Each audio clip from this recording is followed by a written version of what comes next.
യൗവനം എന്നൊക്കെ പറയുന്നത് പോലെയാണ് ആ നടിയെ കാണുമ്പോൾ തോന്നുന്നത്.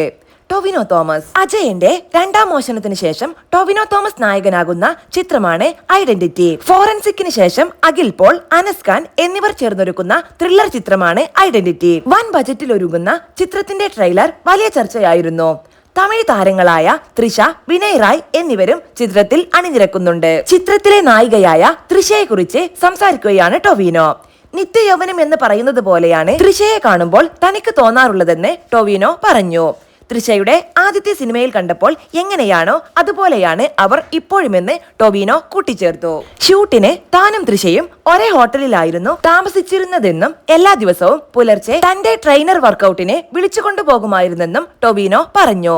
താൻ കഷ്ടപ്പെട്ട് വർക്കൗട്ടിന് പോകുമ്പോൾ തൃഷ വർക്കൗട്ട് ചെയ്ത് കഴിഞ്ഞ് തിരികെ വരുന്നത് കാണുമായിരുന്നെന്നും ടൊവിനോ കൂട്ടിച്ചേർത്തു. തൃഷ മാത്രമല്ല, ഫോറൻസിക്കിന്റെ ഷൂട്ടിനിടയിൽ മമതയും എല്ലാ ദിവസവും വർക്കൗട്ട് ചെയ്യുമായിരുന്നെന്നും ടൊവിനോ പറഞ്ഞു.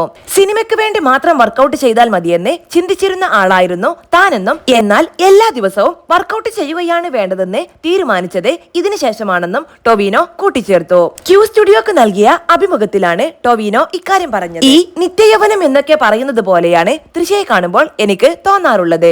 അവരെ ആദ്യമായി കണ്ടപ്പോൾ എങ്ങനെയായിരുന്നോ അതുപോലെയാണ് ഇപ്പോഴും. അതിനുവേണ്ടി ഒരുപാട് ഹാർഡ് വർക്ക് ചെയ്യുന്നുണ്ട്.